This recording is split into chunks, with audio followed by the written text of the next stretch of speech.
Welcome back to the Snowpointcast. Today we're going to be looking at a deck from 2011 called Sharpedo. So Sharpedo actually got a top 128 finish at US Nationals. It's a pretty rogue archetype. Not a super meta deck, but let's get right into it. So starting off with 3 Carvanha. Carvanha's got 50 HP, dark type. Beautiful art on the card. I love that art. Single retreat and weakness to lightning. So focus energy for 1 colorless during your next turn. Carvanha's bite is base damage 40, and then bite for 1 dark does 10. So it kind of has some donk potential if your opponent. Essentially, they have to draw pass, but with a special dark, you're able to hit 60 damage off bite, off of focus energy, which can definitely wipe your opponent's board if they only have like a 60 HP basic, which is kind of cool. Not really useful, but definitely some donk potential. But the reason to play those guys is for the Sharpedo. So Sharpedo's got 90 HP, single retreat, keeps that weakness to lightning. So Strip Bear is the main attack that you're going to be using on this card. So for 1 dark, does 20, flip 2 coins. If both of them are heads, your opponent discards all cards from their hand. So that's kind of the cool part of this deck, is you're able to zero hand your opponent sometimes, which is really deadly. Against some decks, it's a little bit weaker, like Magnezone in this format lets you just draw back up to 6. So if your opponent's able to get a Magnezone before you're able to find a Strip Bear, things can go downhill pretty quick, which is one of the reasons I think the success of this deck wasn't crazy popular. Like it got top 128 at Nats, but it's also like pretty reliant on flips, so it's kind of a little bit luck based there. But if you can get the double heads, zero handing your opponent is really, really strong. And then Rage for a dark and 2 colors does 50 plus 10 for each damage counter on Sharpedo, but you're not often going to be using Rage, just the Strip Bear to get your opponent's hand to 0. And you're also playing a Weavile line, so this kind of sticks with the hand disruption. So Sneasel's got 60 HP, dark type, free retreat, which is actually really nice, a resistance to psychic, and then a weakness to fighting. So Fury swipes for 1 colorless, flip 3 coins. This deck does 10 damage times the number of heads. Meh.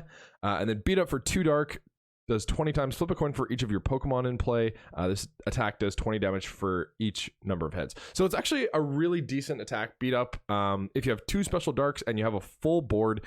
You know, worst case scenario, you can attack with this guy. It's not an amazing attack, but also you do play another Pokemon that we're going to get to in just a second that also attacks based off the amount of Pokemon you have in play. So getting more Pokemon in play fits in line with that as well. So beat up definitely an okay attack for the basic Sneasel. And then you play him for the Weavile. So Weavile's got 80 HP, dark type, free retreat as well. So it's nice to have some free retreaters in the deck. Same resistance and weakness. So the Pokepower is the reason you play this guy. So Claw Snag, once during your turn, when you play Weavile from your hand to evolve one of your Pokemon, you may look at your opponent's hand, choose a card that you find there, and discard it. So this is great because if they have a Soul Supporter, you're able to kill that. Or if they have, let's say, Candy Magnezone early before you can find a Strip Bear, you can get rid of the Magnezone or the Rare Candy, kind of depending on what the rest of the hand is. But just being able to look at your opponent's hand, see what they got, and then discard any card there is really, really nice. And then Feint Attack is an attack that you can use as well. So for Dark Colorless, choose one of your opponent's Pokemon. This attack does 30 damage to that Pokemon, and it's not affected by Pokebodies, Pokepowers, etc., or other effects, which is a decent snipe attack. You know, 2 for 30 is pretty meh. There is another snipe attacker in this deck that does a little bit the sniping job a little bit better than that, but knowing that you have a snipe option just in case your opponent does have a Pokemon that they're able to retreat to the bench. There are some attackers, and one of them is the one we're going to go over in just a second here, the Cincinno, that can almost knock out, so being able to have that snipe damage is really nice. So Mincinno is the basic for Cincinno. 60 HP, colorless type, single retreat, and a weakness to fighting. Tail Slap for 1 colorless, flip 2 coins. This attack does 10 damage times the number of heads. So the Cincinno has got 90 HP, colorless type, single retreat, and a weakness to fighting. So Tail Slap, flip 2 coins. This attack does 20 damage times the number of heads, so also bad. But Do the Wave is really nice. So for DCE, does 20 damage times your number of bench Pokemon. So you can swing for 100 with this guy for a single attach, which is actually pretty nice. And you do want lots of Pokemon in play. Like you want to evolve the Weaviles. There's other support Pokemon that you also want out. So being able to swing for 100 with this guy is really good. The main purpose of Cincinno is just to have a sweep attacker. Once you've zero-handed your opponent, you need something that can just hit for decent damage. And you're two-shotting pretty much everything in the format with Do the Wave, unless you're not having a full bench. But with Collector, that helps get your bench full really quick, and being able to just go, okay, Sharpedo, Strip Bear, I hit the double heads finally, now I'm going to retreat into the Cincinno and then just start sweeping. And part of that is also being able to control your opponent's top deck, which is why you play the Slowking line. So Slowpoke has got 60 HP, water type, 2 retreat, and a weakness to lightning. Rambunctious Party for 1 colorless. Look at the top 5 cards of your deck. Choose as many basic Pokemon as you like, and then put them into your hand, and then shuffle the other cards back. So decent for 1 colorless. You don't play the water, so we're not going to talk about Rain Splash. But you play that with the Slowking. So the Slowking is a really cool control card. So 80 HP, psychic type, 2 retreat, and a weakness to psychic. So you play it for second sight. So once during your turn before you attack, you may look at the top 3 cards of either your deck or your opponent's deck and then put them back in any order. So it's kind of a good consistency option for you if you are in a bit of a bind consistency-wise. But also the main reason for it is once you've hit a Strip Bear with the Sharpedo, you want to make sure that your opponent doesn't top deck something that they would really need, like a supporter. So you're able to look at the top 3 cards there and give them the least useful card and then have them top deck that. And then you can just use it every turn until you get to a point where they have like, 3 supporter cards and then they kind of have to have a supporter. But being able to control that can be enough to just, if you're second sighting and if it buys you maybe 3 or 4 turns, with this Cincinno sweeping with Do the Wave, it can be enough pressure to just kind of fold your opponent's board and give you the game for sure. So second sight, really cool power there. And then you're also playing a Mandibuzz line. So this Vullaby's got 60 HP, resistance to fighting, single retreat, and weakness to lightning. So surprise attack for 1 dark does 20. Flip a coin of tails. This attack does nothing. So this is actually kind of a decent attack to know that you have, because with a special darkness, you're able to hit for 30. And there are a lot of baby Pokemon that are really good in this format. So knowing that you have an out to potentially donk baby Pokemon, you have another Pokemon that is an even better out. But knowing that this Vullaby is also an out can be good if you start it. But you play that for the Mandibuzz. So Mandibuzz's got 90 HP, dark type, single retreat, resistance to fighting, and then a weakness to lightning. So blindside for 1 dark does 50 damage to one of your opponent's Pokemon. So this is just a much more effective snipe attack. Like I was saying earlier, you can feint attack for 2 energy or blindside for 1. So the 1 is definitely much more effective, efficient. And then it's not affected by... it has to have a damage counter on it to have blindside, but honestly not a big deal, because you do chip damage with the Strip Bear, and you do chip damage with like you can snipe with the Weavile as well. But being able to the main thing that this is for is when Cincinno attacks, you whiff knockout on a fair amount of Pokemon, to be honest. So 100 damage is good, but unless you're going up against like a stage 1 deck, and even then it doesn't knock out all the prime stage 1s, then you can just, if they retreat to the bench, if they're a good player and they know what they're doing, they'll retreat to the bench, and then you're like, wow, I kind of just wasted an attack there. But Mandibuzz, let's say you're up against a Magnezone, for example, you can Cincinno for 100, and then they retreat, and then you can just blindside the Magnezone next turn, which is really nice if they're able to knock out your Cincinno. So being able to have a finisher is really nice, because Cincinno can fail to go the distance sometimes. So and then Punishment is this other attack. So for dark double colorless, it does 40. If the defending Pokemon is a stage 2 Pokemon, this attack does 60 more damage. So being able to do 100 to a stage 2 Pokemon is also really nice. Again, just fitting in with that sweep strategy. If you get to the point in the game where your opponent is zero-handing and you're controlling the top of their deck with a Slowking, being able to just punishment them for 100 damage a pop, if you don't have the Cincinno out, is a really good option as well. Okay, then you play 1 Unown Dark. So Unown Dark's got 50 HP, single retreat, weakness to psychic. So Dark says once during your turn, when you put Unknown from your hand onto your bench, you may search your deck for a dark energy and then put it in your hand. So great for finding special darks. Lets you find that special dark, which is really nice. Being able to chip for 30 with Strip Bear can help your numbers out. Strip Bear does 20. If you're able to do 30, and then a Pluspower with Cincinno is 140, and that is a lot of big numbers in the format. A lot of Pokemon that you need to knock out have 140 HP. So having that special dark, just to be able to modify your numbers, is really nice. And having something that searches it that you can get with Collector is even better. You also play a Tyrogue. This is the better donk. So Tyrogue, 30 HP, it's a baby Pokemon, free retreat, no resistance, no weakness. So Sweet Sleeping Face, as long as Tyrogue is asleep, prevent all damage done to Tyrogue by attacks. And then Mischievous Punch for free does 30. So it's really effective at knocking out baby Pokemon or fighting weak Pokemon. So you can kill Magnemites, or if you're versus another dark deck, God forbid the Strip Bear Mirror, sounds really awful. But being able to donk is really, really nice. And even if you're not donking, even if you're just knocking out one of your opponent's baby Pokemon, it can be really good to take a prize lead. And then you also play 1 Klepha.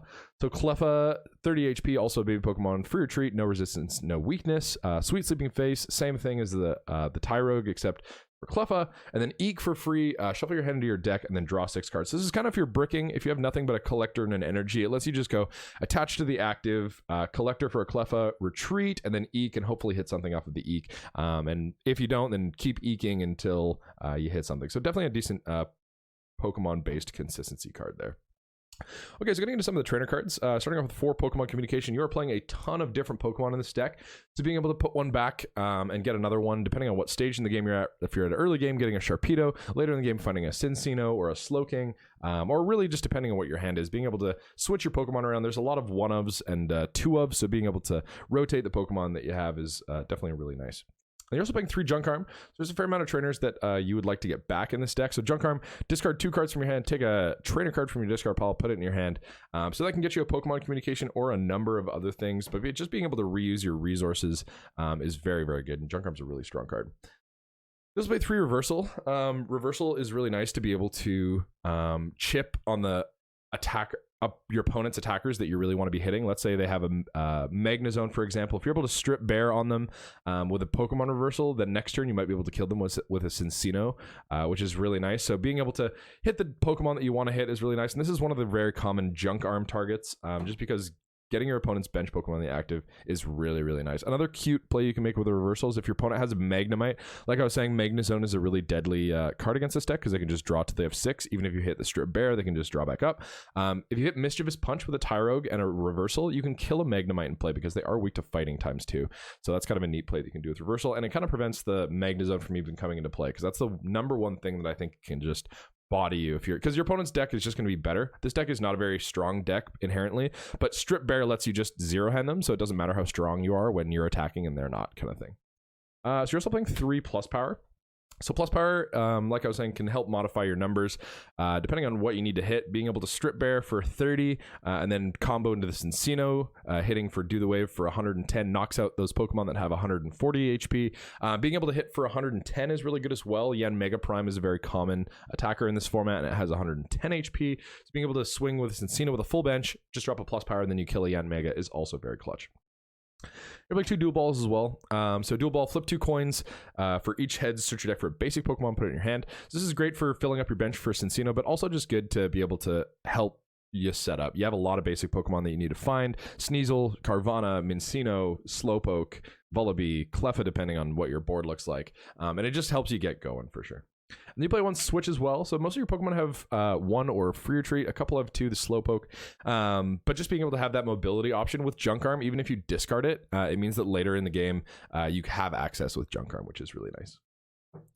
Okay, so getting into these supporter cards, starting off with 4 Pokemon Collector. Pokemon Collector is a staple in this format, really solid card. So search your deck for up to 3 basic Pokemon, show them to your opponent, and put them in your hand. So it just helps you find a setup. Usually that's going to be a Carvanha, a Sneasel, and a Mincinno, but depending on what your board looks like, if you already have 1 or 2 of those, you might be able to grab a Slowpoke or another tech Pokemon. Kind of just depends on what your hand is.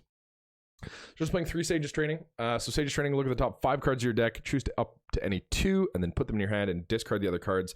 So with Junkarm in the deck, it doesn't really matter if you're discarding trainers that much. Sometimes it does, but being able to access them again just thins your deck out and makes it a little bit more consistent. And another big part of the reason I think that Sages Training is played is because there's so much special energy.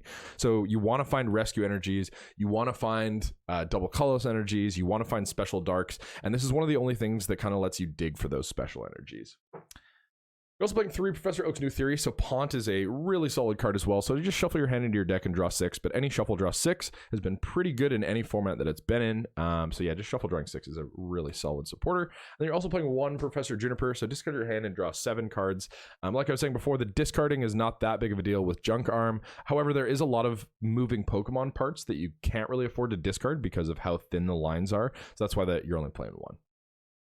Okay, so getting to the energy now, we're going to be playing 4 Special Dark, just because Special Dark lets you do 10 more damage if you're a Dark-type Pokemon to the defending Pokemon, so just buffing your damage is really, really good. You have no reason not to be doing more damage, and then also fulfilling that Dark cost is really nice. You're also playing 3 basic Dark, so just because you want to find that energy for Strip Bear and also the Mandibuzz and potentially the Weavile, but mostly just the Sharpedo and the Mandibuzz, being able to attack with those dark energies consistently is good. You're also playing 4 DCE, so these are mainly for the Cincinno, but also, like I was saying, can be used on the Mandibuzz as well. And the Sharpedo, depending on what the board looks like, if your opponent hits you for 80, then maybe you can use it on the Sharpedo. It's really, really not an attack you're going to be using often, but it's good to keep it in mind because you never know. They're also playing 2 Rescue Energy, so I think these are mainly going to be used on Cincinno because If your opponent is able to knock out your Cincinnos, you're kind of up a creek without a paddle, because those are your main attackers, and if they're able to take out both of them, then it's really not great. So being able to have a rescue energy on there, if you don't have a DCE, being able to do rescue energy and then a basic dark or another dark is really nice to be able to return the Cincinno back to your hand, and it can let you stream them as well. So let's say you have 2 Mincinnos and a Cincinno with a rescue like this, and then you have 1 Mincinno on the bench. If you don't have the other Cincinno, you can just rescue it back to your hand, and then you just evolve it. And if you have DCE, you can keep attacking, which is definitely really nice. Okay, well, this has been Sharpedo from 2011. If you have any questions about the deck, feel free to leave them in the comments below, and I'll do my best to get to them. But thank you guys so much for tuning in, and we will see you next time.